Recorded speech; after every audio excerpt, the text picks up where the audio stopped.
Okay, so you all should have gotten your Lab 2 grades, right? Is there anybody, well, whoever's not present, but hopefully everybody got their Lab 2 grades, and if you have any issues, you can come talk to me during office hours. The Quiz 2 grades are also in. I just need to enter them into Sakai, and I'm grading Lab 3 this weekend.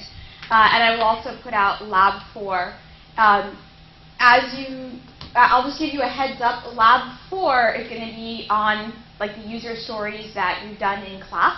You're going to have to do them in your group. So I know that in the past there were some issues with getting feedback from customers and all of that in order to do the lab. So Lab 4 won't really involve any customer feedback, but Lab 5 will. So check the dates. I think 4 and 5 are like back to back.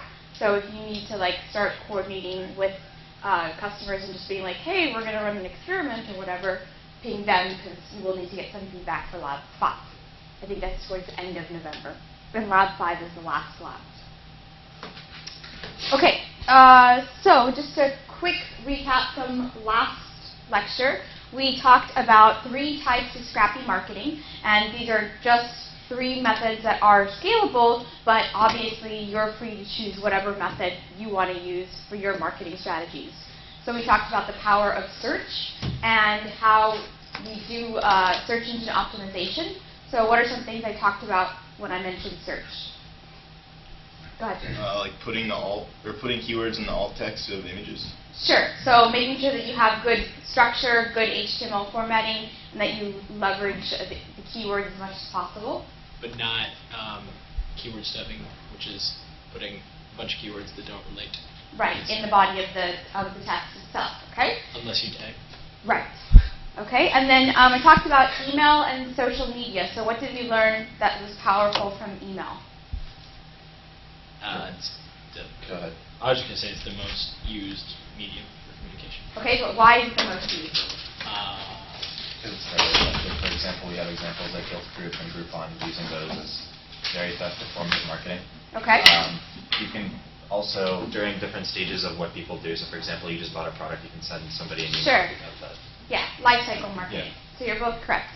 Okay, and then what did we say was the caveat about social media? We want to be careful of before we invest too much.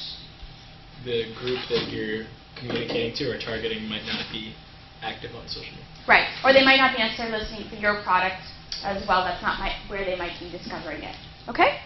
And then Lab 3 was great. Everyone did a pretty good job. I was impressed by some of y'all's efforts. And I know that, in listening to all of you, these were sort of the takeaways that you had. So the first was you had these 2 flavors of usability testing, both verify and in person. A few of the groups said that, obviously in-person testing was the best because you got very, very rich feedback. But verify was also useful, especially when you needed to iterate really quickly on the design, right? There might be times where you're just not sure, you might have mocked something up, and you don't really want to take the time to spend an hour with a customer. So throwing it up on verify will at least, get you some level of sanity check. The second is you all went through the process of iterating on the design. So now you have a better understanding that just because you design something and it's intuitive to you doesn't necessarily mean that it's intuitive to someone else, right? And so oftentimes you have to change the design in order to improve someone's adoption of it.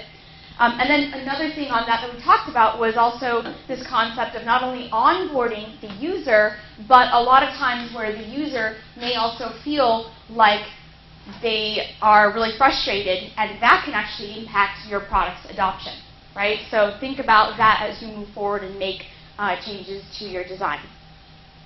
And then the last thing was that based on customer feedback, sometimes if people have a really negative reaction to your product, then you will change the design, but sometimes you actually end up changing the product direction. So there's a couple of groups in here that change that, and that's totally fine. So it's okay to change direction. I'll encourage you to not go off on too wild of a tangent or too many changes in this semester, but certainly know that you have the freedom to do it as you move forward. And when we talk about product iteration, I think it'll become a little bit clearer how you can make smaller pivots, and you don't have to feel like, wow, I now have to change to a completely new business. So we'll talk about that in the future.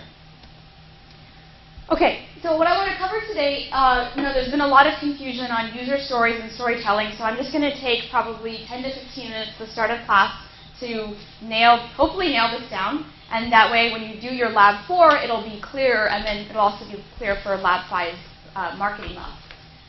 But then we'll go on to talk about pricing itself, and like I mentioned, it's kind of one of my favorite lectures because pricing is this really interesting art and science.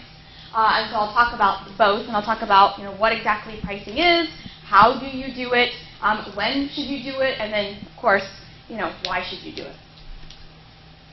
So before we get on to pricing, we're going to talk about user stories versus storytelling. I know there was some confusion here. So the main thing I want you to think about is, of course, that user stories relate back to your product, and storytelling is relating to marketing, right? Talking about your product. I'll dig into that in a second. So just to give you a definition, so user stories are short, they're a simple description, they are a description of a feature, a complete feature, and they're told from the perspective of the person who is going to actually perform an action or use the new capability, and that's typically a customer. But remember, I've said sometimes you have to build stories for yourself, especially if you're building infrastructure. And then they have this simple template that is, as a type of user, there's some goal, and then you have some reason for doing that. So, the key thing, the reason that we write user stories is because we don't just want to, write features, we want to actually discuss them, and the reason that we're discussing them is to discuss how we can figure out if there's any sort of scope issues that we haven't talked about, figure out what's feasible in terms of something that's complex, and of course break it down so that we can deliver things in a time frame that we can predict. So, by the way, this link down here I put on as additional reading, and I highly recommend that you read it because it'll probably be on your next quiz. So, one of the benefits of Agile, right, is that you can write these user stories, and the details of it kind of depend. So you can write some that are really big features, right? So we talked about this. You can have something that's very, very high level. These are known as epics.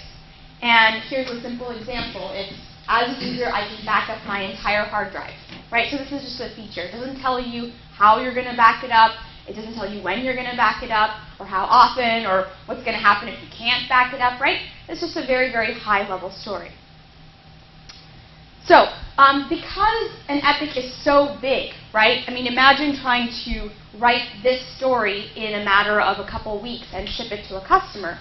Because it's so big, we try to split that epic into smaller stories, okay? And it's that splitting it into smaller stories that we then prioritize and figure out when we can ship things in increments. So, just another couple examples. As a power user, so this is a very specific user, not every single user, I can specify files or folders to back up based on the size, the date it was created, and the date it was modified. So this is kind of similar to Career Penguin's uploading, right? You guys were the ones that were doing the uploading, or was it? No, it was Keisha that was doing the uploading of the image in Lab. Right. Yes.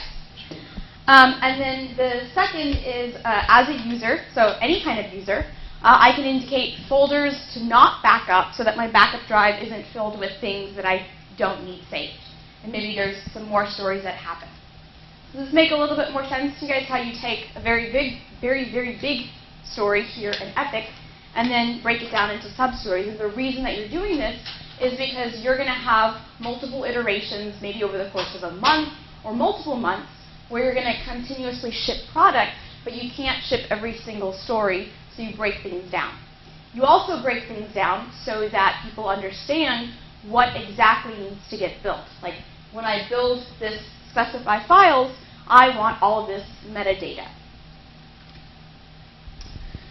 So, the other thing is, of course, like we mentioned, you can have a high-level story. I know in class I encouraged you to not write too high-level stories to break it down, but it's okay. I'm retracting my statement. You can write the high-level story, but make sure that you add the smaller stories that explain how you're going to hit that high-level story. And then you can add conditions of satisfaction, meaning what else needs to get built. So another simple example, as a vice president of marketing, I want to select a holiday season to be used when reviewing the performance of past advertising campaigns so that I can identify the profitable ones. So then we might go into some conditions on this, like make sure it works with major retail holidays, it supports 2 calendar years, that we can set holiday seasons, and we can set the number of days prior to the holiday. So there are all these conditions that this VP of marketing is going to throw in there, and so we're going to need to break this up into more and more stories. Okay? So does that make a little bit more sense in terms of what the difference is between stories and how to break them up? Okay, do you all feel confident that you can write stories for your lab and estimate the complexity and all of that? Okay. So then we talked about storytelling, and the reason that we do storytelling is because content marketing is really powerful. However, people don't just want to read content that's like, hey, this is my product and here's what it does, right? They always want to read it within the context of something. They want to read it in the context of either another human being and how they were able to use it and benefit from it, or they want to read it in the sense of, this is just a fun, interesting story to read. So we're really doing it because it's a format of marketing. And I give you some examples. We talk about customer case studies. We talk about product benefits. We might even talk about the company direction so that people understand where we're headed. But really the reason that we're doing storytelling is because we want the stories that we tell to be relatable and translatable, right? We want people to go on and talk about us. Okay? Does that make sense? Okay. All right, so now let's move on to pricing. So the one thing I want to emphasize in this lecture is we're not going to be talking about how to optimize your revenue. Okay, so this isn't a how do I squeeze another million out of my company, or how do I find multiple sources of revenue. This is just a simple, I want to price a product and I want to be able to get that first dollar out of a customer. How do I do that, or multiple dollars? So I just want to set your expectations. And the way that you're going to do this is coming back to the value proposition of your product and, of course, having it be a fair exchange. So oftentimes what happens when you don't price correctly is that people feel either like they're gypped, wow, I paid a lot of money and now this car doesn't work anymore, or, wow, I didn't pay a whole lot of money and I'm not really sure if it's going to work. Right? So there is a too cheap and a too expensive extreme that we'll talk about. So we have to find something right in the middle where people feel like they're getting value out of what they've given you. So who can kind of tell me what they think pricing is? Okay. Your strategy behind putting a monetary value on your product so that it matches with the value that you're conferring to the customer. Okay. It is similar to that. So. Okay. Anyone else? Okay. So it's actually the perceived value of your product. So it doesn't really have to do with monetary value, because oftentimes, we don't always put a dollar figure on something. We might, tell people, hey, this is worth 10,000 rapid points or whatever, some crazy airline system.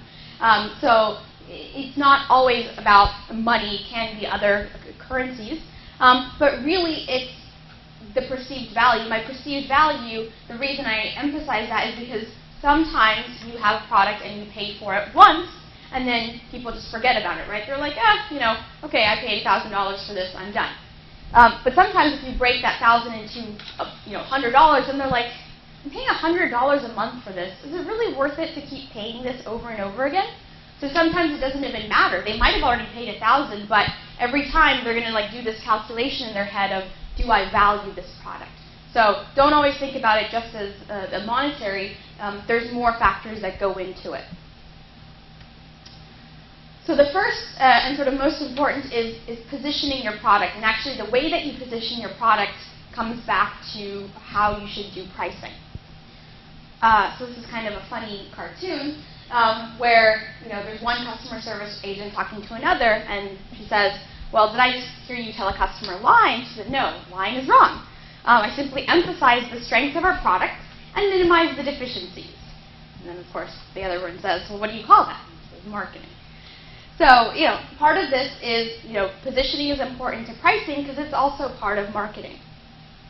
And just to recap, since it's been a while since we talked about positioning, remember that positioning is creating that image in the minds of target market, meaning the potential customers, and that it's going to reflect the product's benefits as well as weaknesses, as well as the competitors, right? So the reason that people get really sensitive about looking at the dollar figure isn't because they're like, oh, this thing costs $1,000. It's because they're thinking, is this actually going to benefit me? And a lot of times we falsely associate just the dollar figure, thinking, wow, this person is really price sensitive, but instead it's because they're looking for what the benefits are. Okay? And then we talked about two other forms of positioning. So just to recap, the repositioning, where you change the identity of a product, relative to a competitor, or you deposition all the other competitors' products. Once again, this affects pricing, right? When the Apple iPhone came out, it was a $600 phone, and there were a handful of people that were willing to buy it. So, kind of makes you wonder, right? But they were successful at depositioning in order to gain that price point. So, why is this all important, right? Why do we need to fixate on pricing? Well, we have to first, the reason it's important is because we first have to answer the question, who's going to value your product, right? The early adopters that you're going after, and also how do they value your product? So positioning is, going to determine who you attract as a potential early adopter, but it's also going to then affect your pricing, right? Because depending on whom you attract, it's going to also depend on how much they can pay. Okay, so if you attract somebody who's very wealthy, then it's possible they might be willing to pay something more. If you attract someone who's maybe on a budget, then they're going to pay something less, right? So positioning also determines the type of customer that you're able to attract. So remember that. And also who you eliminate, right? There might be a way in which you position where people decide, hey, I don't want to use this product. This product isn't necessarily for me. Okay, so once again, simple example of iPhone of $600. I'm sure, well, I'm not sure, but maybe a number of you were like, I'm not going to buy this. It's $600. I don't have a budget, right? Until they reduce the price to maybe $200. I don't know if it's $200 right now. Then you might have thought, okay, this is more affordable. This seems like a product for me. Or you might have just said, no, this is like totally a product for me. Forget the fact that it's $600. I'm so in love with Apple and bought it. Right? I know a number of those people. So the key thing when you think about your positioning as well as your pricing is deciding on whether or not the type of customer you're attracting fits into the group that you want to service. And pricing is actually one of the key ways in which if you decide that you don't want to service a particular group of customers, then you can send a very, very clear signal that, hey, we're not interested in servicing you. So keep that in mind. And it works on both spectrums, right? Because somebody who's possibly looking for a high-end product is going to say, I'm not going to buy a cheap product. Someone who's looking for a cheap product isn't necessarily going to go out and buy a high-end product, right? So it works in both ways. It's not just, one directional. Now, the reason we're talking about this is it all fits back into our brand strategy, and I know we haven't dug too much into that. We're not going to get into it that much because it's very, very early on in terms of your product, but realize that this does fit into what's known as a brand strategy. So the other thing that I want to emphasize when you're thinking about pricing is too often people are like, well, I don't know if somebody will pay this much or that much, right? And so they always make it about themselves and how much they are willing to pay. And it has nothing to do with what you're willing to pay. It's not a product for you, it's a product for them. So as you're thinking about your pricing, right, remember, it's not about your comfort level of asking. You just have to do the ask. You have to get comfortable with that. So we'll talk about how do you figure out what the amount is, though. So the goal that we're aspiring towards is having a bridge between, like I said before, the value that the customer thinks that they're getting and the amount that they're willing to pay for that. Okay, so your product has to have some benefits, and those benefits will hopefully have some sort of price tag in their head, and they'll be willing to pay for that amount of money. So it's basically just saying, hey, is the customer willing to pay for X dollars? And if not, then you figure out, where in the spectrum you need to move. So, how many of you have done this credit card test with the product before? Okay, so the credit card test is just, somebody signs up for your product and then immediately you show them a credit card page saying, hey, if you want to continue using this product, whether it's a 2-week trial or, an upgrade or whatever, right, how likely are they to whip out their credit card? If they're not, even at that stage, willing to whip out their credit card, then it means a couple things. The first is you haven't done a good enough job in the initial stages, right, the value proposition on your landing site of conveying what the value is. But the second is, even as they walk through their product, they might be like, I don't know. So they're unwilling to whip out their credit card. So this is what we just call the credit card test. So why should you price? What do you think you should actually put a price, besides the fact that we need to make money and pay off our student loans and all that? Right? Why do we need to price our product?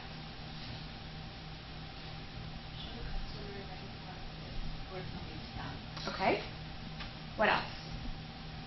To position it among other competitors in the customer's mind. Okay, that's good. Yeah. Anyone else? It helps you kind of realize what the value of the product actually is. Okay. And let me add a caveat. Like, why should you price like a prototype? So that you can see the You can better understand the perceived value of your product. Okay. Yeah, and there's some amount of constraint involved. Then you have another sort of guiding line telling you where to go. Okay. Because you have some.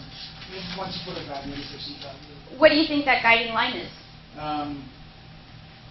Either if you need to provide more value, Okay. then you'd know that. If you need to lower the price or even cut down some features, I think Yeah. you can go Okay. those things up. That's good. If it's a physical product, it kind of gives you sort of a high mark for like what you can't spend to make Yeah. the thing. Cost. Yeah. That's true. For pricing the prototype, you want to figure out early, like if someone will actually pay for it. Okay. Otherwise, you'll get really far down the line and then realize, oh, I'll only use this if it's. Sure. You're like, I don't pay for this thing. So then you're like, okay, well, either I need to build more or I need to find someone that's willing to pay. Sure. Okay, so you're all right? It's cost of running a business, so you know whether it's a physical product or a software product, all products cost money to maintain in some way, shape, or form. And then, like you said, better understand the customer and what they value in your product, right? So there might be like one feature that they actually want to pay for. Hey, why don't you just focus on that and remove everything else? And then, like Keshav said, it also helps you understand where, or helps in understanding how customers direct the direction of what's going to get built, right? So they can say, hey, I'll only pay if there's this, this, and this, which you kind of don't necessarily want, but you can make a note of it and then see if they'll convert later on.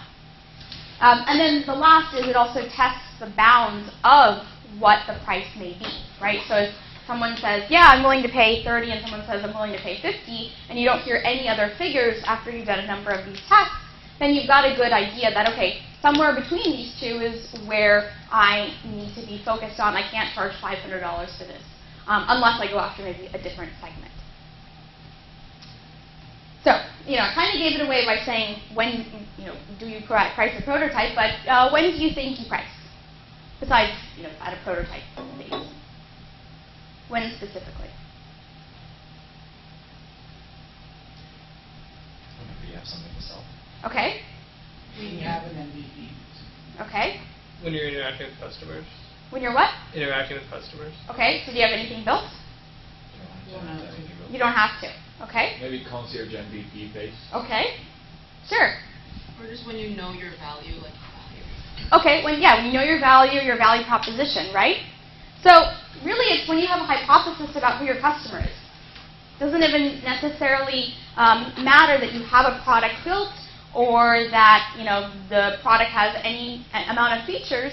So you can start as early as this. I'm not saying that means that the customer will pass the credit card test or any sort of test, but it is a good point to start thinking about your pricing. So price as early as you can, even before the product is built. And price often. right? Too often what happens is people are like, this product is $50, and then just like, stay at $50 for the rest of the time. They're just leaving money on the table, a competitor comes along, charges more or less, and then like they're out of business, right? They could have changed it. You can always change the price to attract more folks. So think about how you can test iteratively.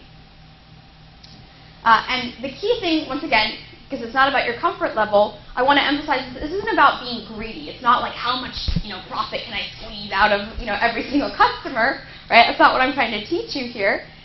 It's about figuring out how you can sustain your business, right? So a lot of times what people fail to think about is what is it going to cost to even service that customer, right? Because a lot of what we oftentimes think about, because it's so easy to think about, is like Julian said, how much is it going to cost to build this product? But we completely forget about how much is it going to cost to take a phone call where the customer is like screaming in your ear that your product and your company suck, right? I'm not saying it happened recently. So you kind of have to think about, do you want to spend the time, and is it worth your time to listen to that? And then the other also is you've got one customer maybe initially, but as these customers start to compound, right, as you start to grow, then are you making enough off of each customer where maybe you've got the 5 customers that never give you a call and they're great, and then you've got that one customer that gives you a call incessantly. So, do the other customers make up for that? Right? So how can you scale? How can you create the right price that lets you scale the business? So let's talk about how you actually do the pricing. So we're going to first start talking about how you do not price. So you do not price by saying, how much would you pay for this? Right? This is a really easy question. Everyone gets tripped up on it. But the reason that you don't ask this question is because it's not getting at what the value of the product is when you just come out and say, how much would you pay for this? Right? So I want you to think about that. Now, the other is this monadic method where they ask, well, would you be willing to buy this at X dollars? Okay? The other reason that this isn't good, this is kind of an economics lesson, is because then what happens is people feel like there's some sort of price point, and they're like waiting for you to tell them the next price point. Like, oh no, I'm not going to pay for it at like 15. I'll wait till he gets down to 10 or gets down to 5, and then I'll pay for it, right? You don't want to play those kind of games. So you have to be careful about that. But the other reason is because when you say this, will you be willing to pay X, it's always going to create this kind of inequality between a buyer and a seller. Because the buyer's like, well, I'm only going to pay 25, and the seller's like, no, I can't sell this thing for less than 50. So asking that kind of question, is just going to lead to further inequality. And then similar to the demand curve that I talked about, a lot of times people will just bombard the customer once again with, well, would you buy it at X, Y, and Z? And then people think it's like a car salesman negotiating. And so they don't actually, once again, bring it back to the value of the product, right? It's all about what is the particular price. And this gets even worse as you start to add features. Your car sales guy will be like, well, throw in some mats or, a free trip to the Bahamas. And it's like, is that really what you're buying here? Like, I thought we were here to buy a car, right? So be careful about laddering. And this is also why I say a lot of times you don't want to talk about the features, right? Because a lot of times people will be like, I'm only going to buy this if you throw in X, Y, and Z, right? But that's not the point. The point is, do you understand what the value of this whole thing is that you're getting? Okay?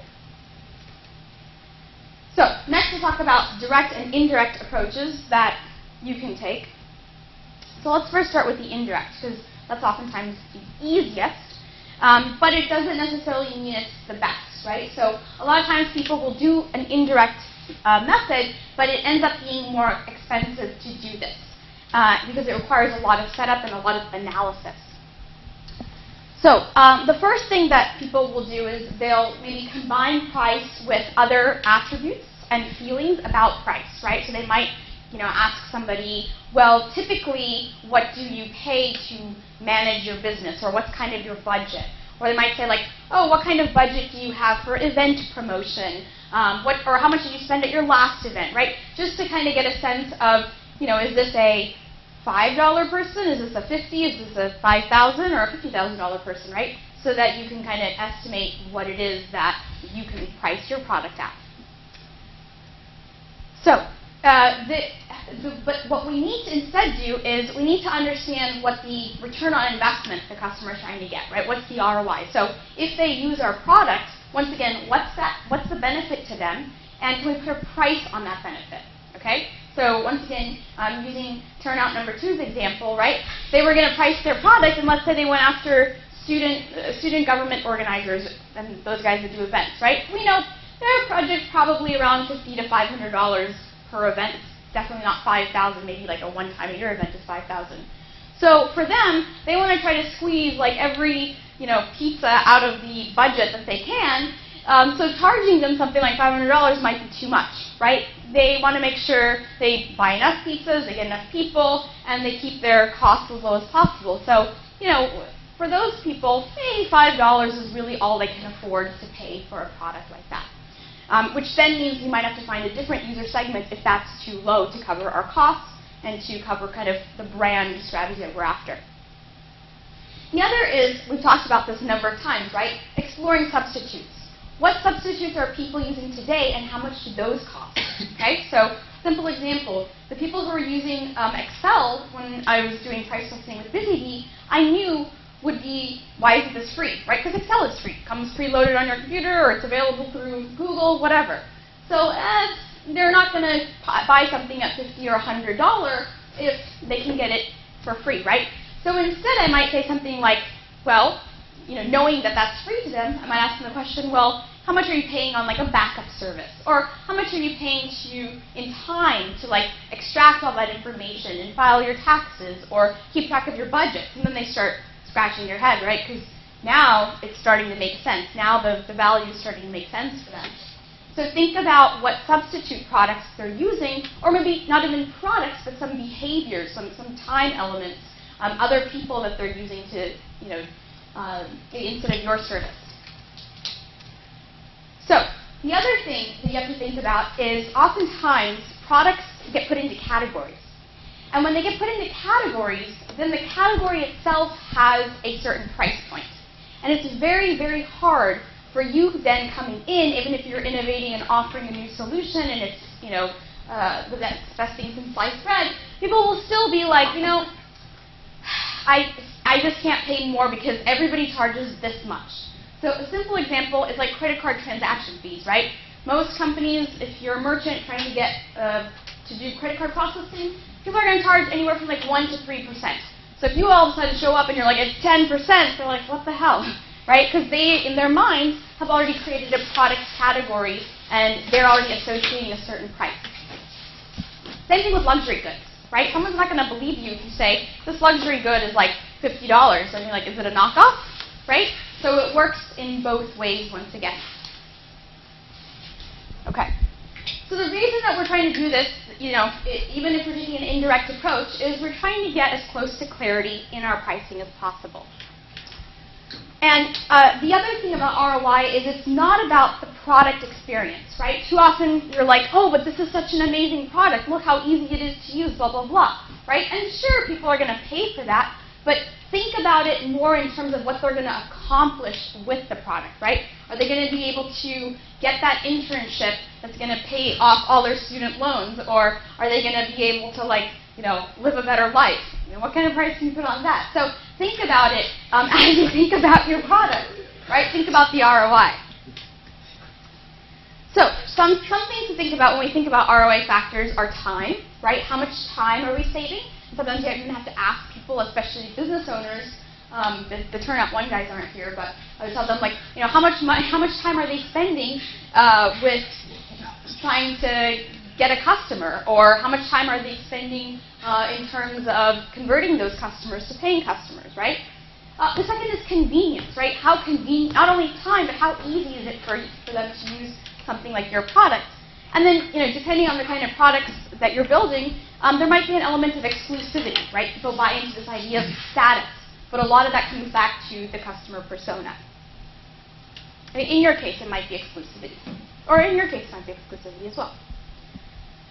So, the other thing that we forget about when we talk about pricing is this idea of impact pricing, which is how easy is it to pay? right? So sometimes just making the thing easier to pay makes it, people are more willing to pay even a little bit more, right? How many of you like checked out something on Amazon and just been like, click, bought, done, right? You're like, oh my god, I just spent like $200.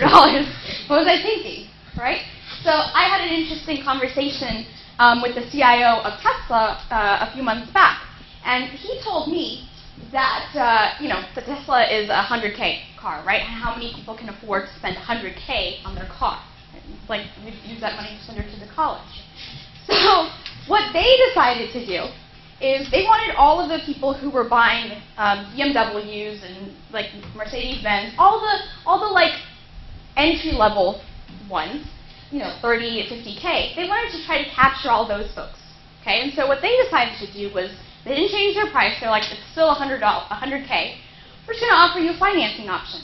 And of course, instead of doing a 3-year financing, it's going to be a 5-year financing. So their monthly payments are always the same, $500 or $600 a month. They're just paying for a very, very long time in order to pay off the $100K. And they don't realize it, but they're also paying interest. So, this was a way in which, despite what the the monetary figure was, making it easier for people to pay led to more sales for Tesla. Make sense? Now, obviously, there's an issue of status and exclusivity and all of that, so this is one component. Okay, so the key takeaway is make it easier for people to pay you. I should actually put pay you more, right? Sometimes that makes it even easier.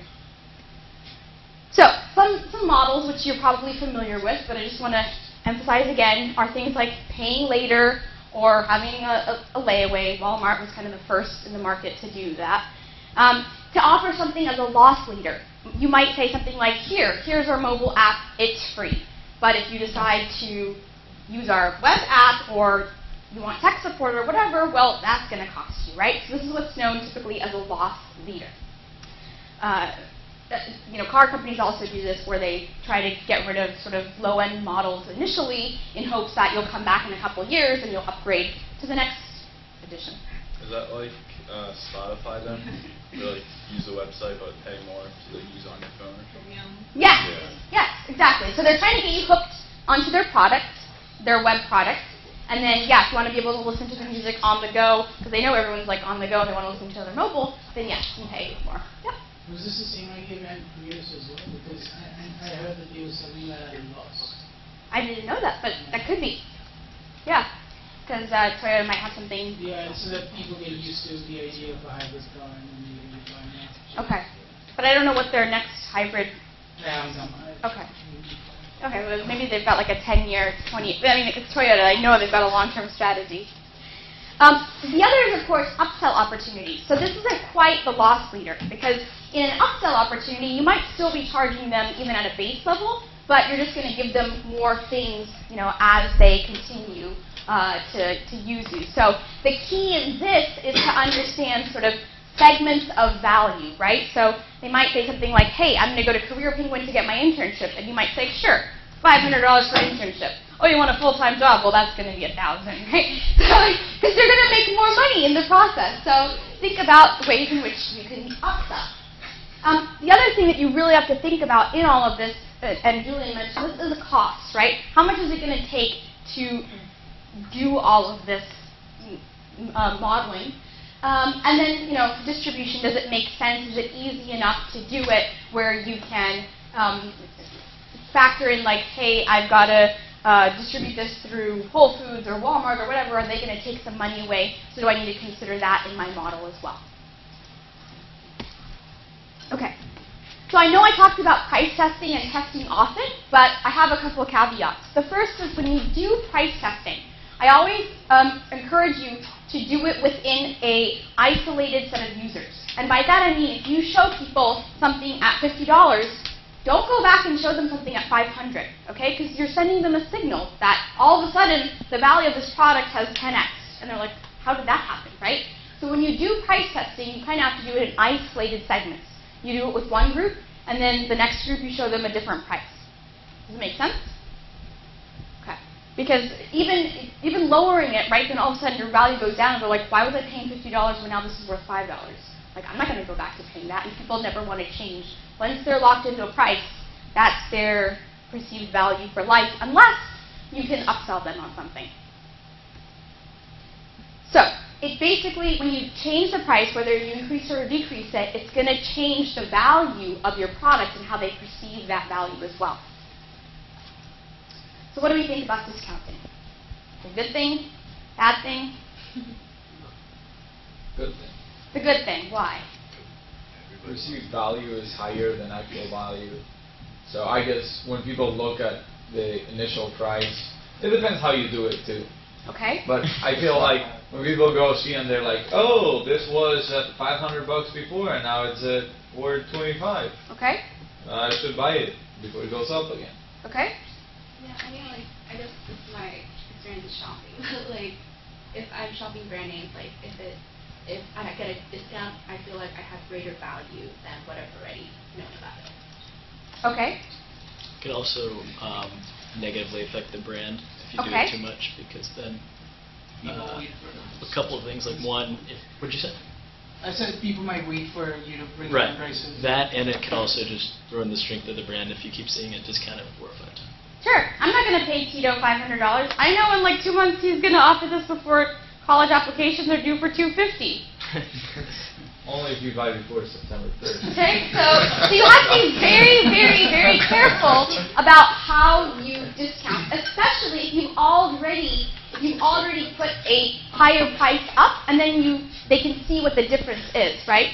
It's very different to offer discounting as a like, hey, if you prepay, we'll knock off 10%, where you're incentivizing behavior, versus this was, $100 today and tomorrow it's $90. Then they're like, So I'm actually incentivized to wait longer rather than to prepay and save, right? So think about that. Sometimes you gotta have an excuse. Like, I know my dad has a wool company, he does sweaters and stuff like that, and then he has like one big annual sale Okay. of like all the inventory he has. Sure. And the first time he did it, he was just like, hey, we're doing this sale and it's gonna be like everything's 80% off, and people are like, oh, this is weird, like, what's That's the a great problem, example. right? Yeah. But if you say, hey, this is all the leftover inventory Right. from our exports, and therefore we're giving it away at 80% off, people are like, oh yeah, great value. Right. So sometimes you gotta explain. That's a different instance, right? That you're just trying to get rid of stuff. You're like, I have to get rid of this, otherwise it's going to go as a liability on my books. It's all about perception then. No, what I'm trying to, that's true, but what I'm trying to explain here is there is an issue of you've got a lot of inventory and you have to move it, versus this is a brand new product and I'm already going to start discounting it from day one, right? You've affected the perception of that product now for the lifetime of the product, versus, crap, I'm at the end of, the fourth quarter and I need to make maximum of all of this inventory because next year's fashions are going to come in and I need people to buy that. So let's try to recoup some of our loss here. So that's a completely different thing. And we're not going to talk about that. That's optimizing revenue, remember that I said at the beginning? That's not what I'm talking about here. I'm talking about pricing your product from the very, very beginning. So it's fair. Discounting makes sense in that instance, but what I'm talking about is discounting from the very, very beginning. How about saying things like, because we're launching, it's 50% off because we want to get the word out there. What kind of customer do you think you're going to get when you do that? When we do it, was it? I'm just asking, what kind of customer? Remember what I said about positioning and the type of customer you attract. People who won't pay anymore after that. Okay, right? Probably not going to pay any more after that, right? What else? What do you think they're going to do? You kind of set a bar for them Okay. that so their expectations are at a low price. Okay. So you want to, I guess you want to be comfortable with that price for, like you said, the lifetime of the product if you do that. Okay.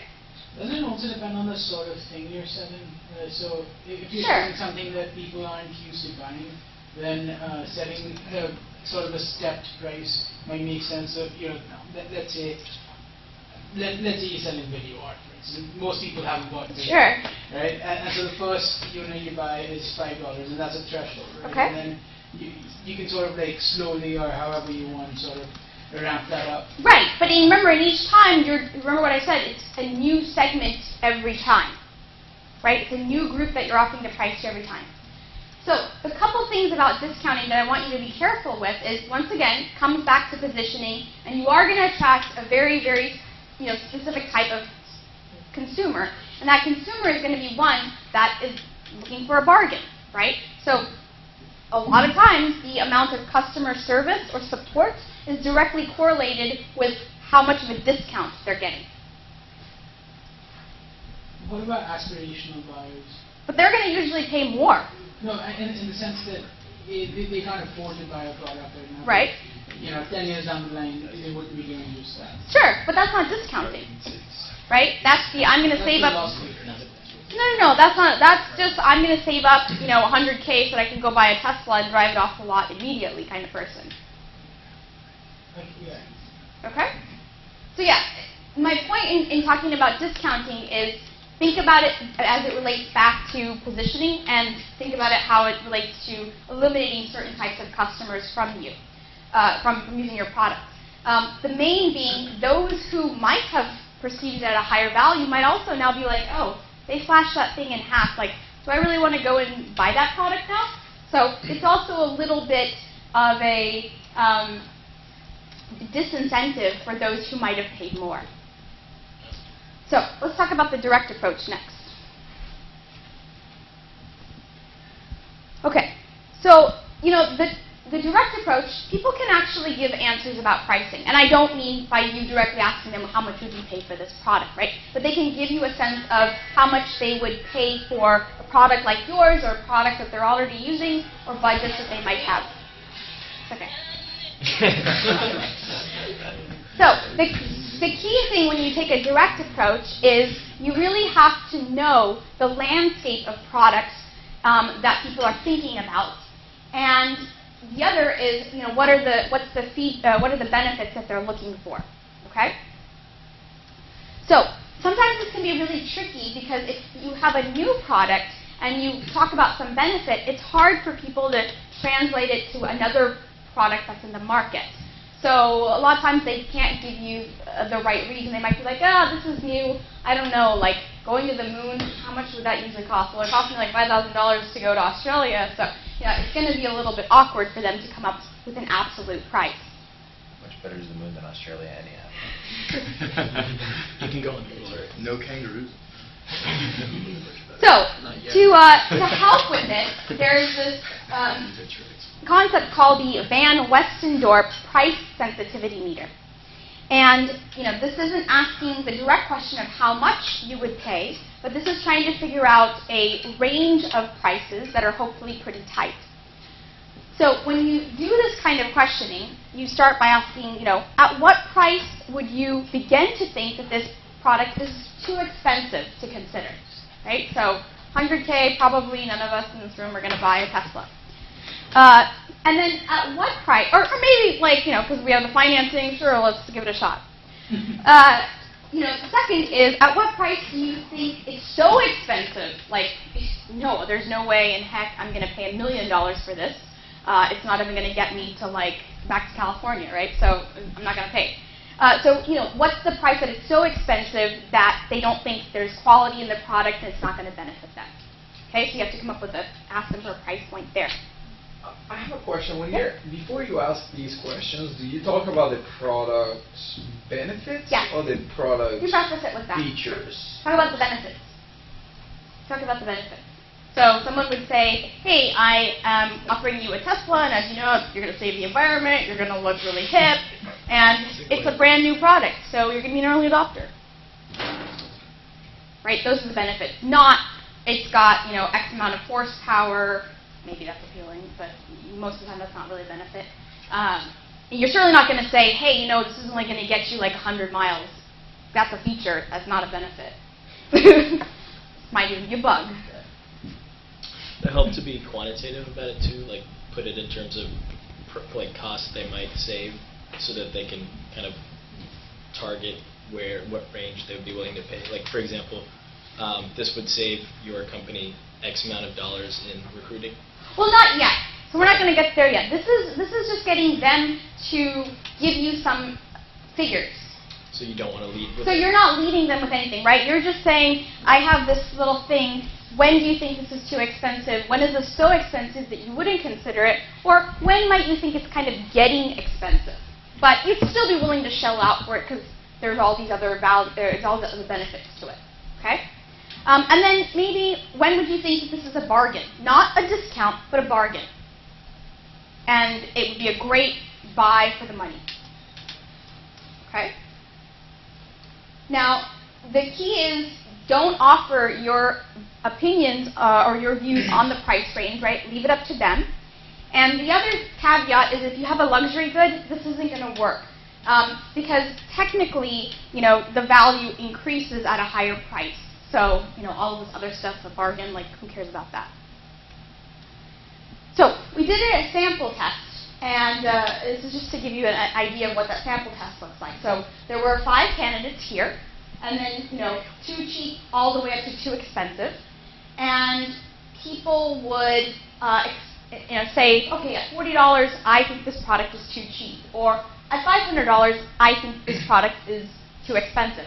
And then they would kind of get to a closer, whether it's a bargain or getting expensive. And then from there, we could kind of figure out how to price the product. Of course, there are some times when you do these kinds of surveys that people tell you stuff that doesn't make any sense. So, at 70,000 it's getting expensive, but at 100 it's too expensive. That doesn't make any sense. Let's cross it out. Okay? Does that make sense? So what are we going to do with these results? Well, we're going to apply what's called a vocalization test. So what that means is, you can look at this when you get the slides, but at $10, right, given the number of the sample size that we did, 12% of the people thought that this product is not a bargain. And at $26, though, 90% thought that this wasn't a bargain. And then at 44% thought $5 was too cheap, and at 19, they think once again it's still too cheap, or 5% think it's still too cheap. Then when we get to $30, 62% think, wow, that's really expensive, while 31% think it's not, so expensive. And then 69% think it's getting expensive. So what we're trying to do is we're trying to come up with a band here of acceptable prices based on our survey, based on the number, like the percentage of people's responses. Does this make sense? And using this band, then we can go and do maybe another round of testing where we, isolate groups and we say, okay, let's see how many people convert at 10 all the way to 30, because that's really where the price of this product makes sense to most folks. So, the one thing that I want you to think about, coming back to, is that this Van Westendorp method is not about somebody's willingness to pay to purchase. It's all about what they would, possibly pay, right? So it's a little bit of an experiment, and there's nothing in here about, your revenue or your margins or any of that. So you still have to think about that when you think about pricing your product. And I know we didn't cover that today. So, we talked a little bit about who you're going to charge, right? So who are you going to charge? I know each of you kind of has an idea of who you think you're going to charge, right? But sometimes you might find out that the person that you initially give the product to isn't the person that you can actually charge for it. Okay, so like in Think Checkout, they might not be able to charge the consumers, they might need to charge the businesses. In Anna's case, she might not be able to charge the consumer who's like already ill and is on healthcare insurance. She might have to charge the hospitals or healthcare companies, right? So we have to think about who does it make sense to actually charge, and then apply these pricing tests to those folks. And sometimes that in and of itself is a little bit of an experiment. Okay, so think about your various user segments and who is it that you want to make money off of. Now, sometimes, in the case, who in here has like a two-sided marketplace? Okay, yes, you guys can see. So in the case of Career Penguin, they might be able to charge the students. They might also be able to charge the employers for placing the students, right? But the amount that they're charging each may be different, and the models also might be different. So think about that as well when you're thinking of your pricing model. Okay, so I want to cover some examples of various pricing models or business models. Some of these might apply to you, some of them may not. but it's just good to think about. So when we think about an e-commerce site, right, none of you in here have e-commerce sites, but what, I'll just still cover it. So the one thing that you're thinking about is that, you know, your frequency can oftentimes be really low, right, the frequency of purchases. So how can you price it such that people's frequency actually goes up? And part of that actually might be that you have to sell a product on there, or multiple products on there, in order to increase that frequency. You can't keep selling just one thing. The other thing you have to keep track of is, you know, do we want to build a relationship with people, right? We might put up wish lists or product reviews. We might need to get some word of mouth going. So all of these things are necessary in order to even, you know, get it so that people are willing to even purchase one thing, right? So the key in all of this is to understand what the value of the product is, meaning the entire e-commerce site plus the product that you're selling, before someone actually goes out and purchases the product.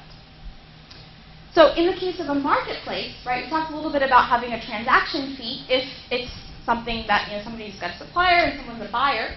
So that's kind of usually the most common case.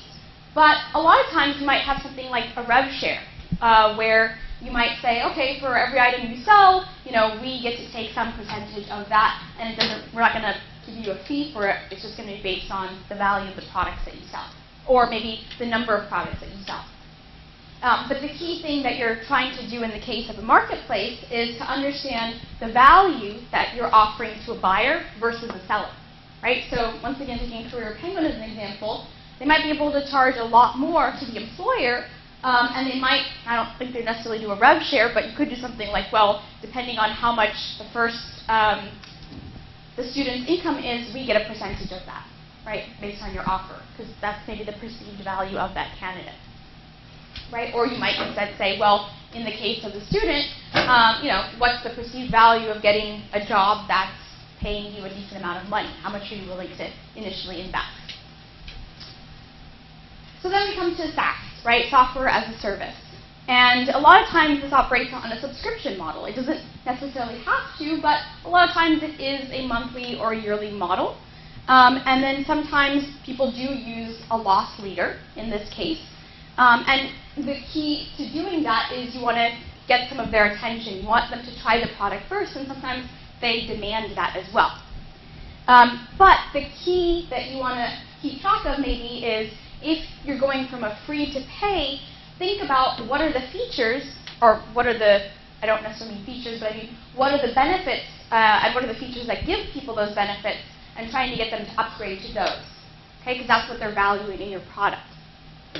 The other thing you have to think about is this a point tool versus something that's fully integrated? Because a lot of times when something is like, you know, a full product, people are willing to pay more rather than, hey, this is just an add-on. Like, why am I paying $50 a month for this? But the key, once again, in this is because it's an ongoing service, you have to keep reiterating the value proposition, right? So Comcast has to tell you every month, hey, I provided you with decent internet service, and that's why I'm charging you, you know, $99, and then you like scratch your head and like, you had an outage, I don't know about this, right? So think about how you can keep offering the value proposition. And a lot of this then means that you're going to have to keep improving the service in order for them to keep paying, rather than just asking them to pay up front and then you just give them the product for the full year or full month or whatever. Okay, so some of you are developing mobile apps. So in this case, you know, there's a few different models. They're selling virtual goods, like in-app purchases. There's also upselling. You might have paid advertising, and instead you decide, hey, you don't want to look at advertising, then buy this thing outright, and then you won't see any advertising. Or you might do something like limit the amount of features in a free product to get them hooked, and then have an advanced option where they have the full thing. But in either case, right, you have to figure out what's very engaging to the customer before you can figure out whether or not what you can monetize on. When we talk about media and user-generated content, it's pretty much the same. It comes down to volume of visitors. Sometimes it's members-only content. Sometimes it can be sponsorships. But a lot of times those sponsorships or advertisers are going to want to know how engaged people are with your product. Like, do you have a high bounce rate? In which case, we're not going to give you a dime because you just have a bunch of people showing up, but they're not doing anything, right? So they want to make sure that you do have something sticky that people are spending time on. And then in the case of user-generated content similar to media, they also want to know that the content is high quality. So it's not just that people are engaged with it, but there is some quality to it. Okay, so the reason I put this up is because oftentimes, people have this theory that, well, some people consider price based off of their head, and some people consider price based off their heart. Which do you think it is? Depends too. Okay. I think it's the red one. The red one, okay. The funny looking heart, okay. Why? Because I think it's really irrational what you choose to spend money on. Sure. I mean, people go out and buy $9,000 cameras, the Leicas and stuff, and at the same time they'll drive a cheap car. Okay. So it's where your priorities are. Okay, that's fair. I think there's some amount of logic to it, usually. Okay. But that oftentimes you can be swayed on the margins. Can Okay. we just say that it depends on the particular thing? that you're Well, trying to buy? and person. And person. Okay. Get some impulsive buyers. I think if you don't appeal to both, they're probably not going to make the sale. Okay. That's a good point. Yeah, so it's actually, you have to appeal to both in order to make a sale. So, a lot of times people are thinking, depending on what the product is, what's the cost of ownership, right? So how much am I have to pay to service this Tesla? Like, I need to think about that. Or it might be something like, well, I heard from so-and-so that this is a really amazing career service and that they got a job, so hey, maybe I'll get a job, so I'm willing to put down, $500. Sometimes it could be convenience, right? It's just really simple for me to go and use this product, so I'm going to use it. So then they're following their heart, right? It's easy. Or it could be status, like I just look amazing in this $100,000 car, and everyone's going to think so I'm going to buy it, right? To hell with the monthly car payment. I'm eating ramen for the rest of my life.